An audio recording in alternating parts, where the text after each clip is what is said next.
Hello， 大家好，我是大宝。嗨，我是凤凰。其实一直以来都有蛮多的留言跟私讯，想要了解所谓的小我的声音跟大我的声音要怎么去分辨这件事情。我们去太鲁阁三月村住的那个晚上，刚好有这样子的一个经验，我想说可以录这一集跟大家分享。那天发生的一件事情就是，同行有一个朋友，他也是跟土地感知连结的一个通灵人这样。然后那天因为我人不太舒服，然后所以大宝呢，他就跟那位朋友一起在三月村里面逛，想要找找看有没有能量点这样。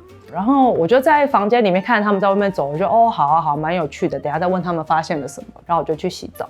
我就边洗澡边觉得，那其实如果大家都会找土地能量点的话，那我的特别是什么？那这样子，大宝的频道没有我也没关系啊。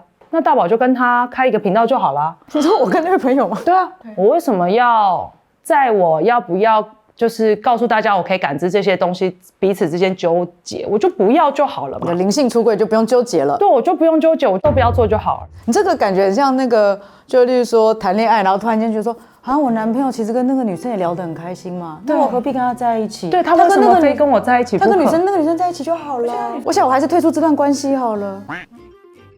这个很滑坡。对，就是一路这样啪啪啪啪啪啪无止境的下去。可能那个画面勾起了我小时候的一些，也许朋友之间相处一些创伤，或者是一些不喜欢的过去。然后我就一瞬间突然想说，不对，那不是我。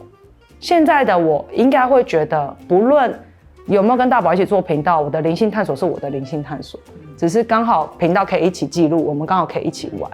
然后我就觉得，没事了。当然，后来我们在反复思索之后，其实跟当地的就是三月村的一些能量影响有关啦。就是在那一瞬间，我就被吸进去那个洞里面，这样。你会让我想到，就是去年我有分享一本书，叫做《我可能错了》，它是一个瑞典的僧侣叫比约恩他写的嘛。他就说，每一个人都有一个超能力，就是你可以不用相信你脑袋里的每一个念头，有意识的做选择，这就是你的超能力。因为其实我们脑袋常常会因为一时情绪的低落啊，或者是各种恐惧啊，然后你会创造出很多很可怕的鬼故事，然后自己吓自己。他说，可是这些东西你可以选择不要相信，而当你把这个选择权拿回到自己身上的时候，你就会发现哇，很解脱，很自由。对，我只是那个时候没有意识到说我被这个钳制住了，所以我才会好像就是被搅进那个泥沼里面。为什么那个时候会有这样的念头？就是其实我还是对于自己灵性出柜的程度我还在里面，所以它会变成是一个好像很好逃避的借口。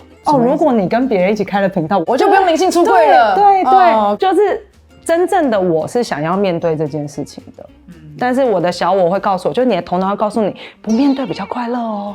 可是头脑它就是想要保护我们啦，它不是坏人啊，我们毕竟就是这样子被保护成长的嘛。我忘记在哪本书还是影片里面看到，他说，可是头脑也很重要，因为它是唯一可以让你去执行的。对啊，所以不是逃避头脑，也不用害怕头脑，也不用否定头脑，我们反而是应该要跟他分享说，我觉得怎么做我们会更好。对，我觉得有时候进到身心灵里面，其实我们都在学习，就是要有更大的视野嘛，不要那么二元嘛。可是好像有时候，如果我们把自己又陷入一个就是头脑跟心只能相信心，不可以相信头脑，头脑是坏人什么的，好像变成有一个二元的对错。其实也不是这样的。我们不是有一次有一个朋友，然后他在讨论说，我要怎么分辨我现在讲的话是头脑还是真的是讯息灵感？对，然后其实这个题目真的有很多不同的高龄跟不同的老师都讲过了，这只是一个百分比的问题，因为无论如何都有你头脑的参与，不然它怎么变成逻辑语言被你明白，被你传递出来？你把比重放在你小我的那种控制跟保护比较多，还是你放在那个更大的我的那种敞开跟融合比较多而已？所以那只是一个百分比的问题，它不是一个二元的问题。你的小我不可能不存在，对，它一定存在，它一定存在，因为那也是你，你的大我也是你。就是如果你发现你头脑中的小声音是让你活得越来越小的话，那它绝对是来自于小我保护你的想法，不是不好，可它是在保护你。而让你变得小小的话，你是舒服的吗？如果你是舒服，我觉得也没有问题，那就表示也许现在就是你最舒服的状态，那这样就好。但是如果你感觉到是受困的呢，那你就知道啊，我其实应该有一个不同于这个的方向，不同于这个的灵感，其实是可以再好好沉淀一下的，就不要急着在那个时候直接选择了那个让自己受困的想法。如果没有因为这样的受困感让你觉得小小的，你不会发现你自己其实已经受够了、受困了，你想要往另外一边去。其实我觉得很有趣，就是你要感觉到受困，也是因为原本小小的你有长大了，对，长大到这个空间满了。以前我觉得我的这个场地还很大啊，所以在这个保护之下，这样就很够了。可是当你长大之后，你会开始觉得我家的后院不够玩了，我要走到院子外面了。那是因为我们内在的那个渴望以及我们的能力，那个探索的感觉变大了，所以会想要出去冒险了。所以其实那个保护它其实搞不好从来没有变过，变的是我们。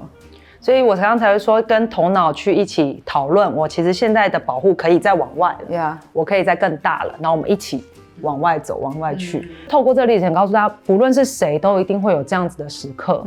然后你不要批判你自己的这个时刻。如果你现在就是需要这样，那就让它是这样。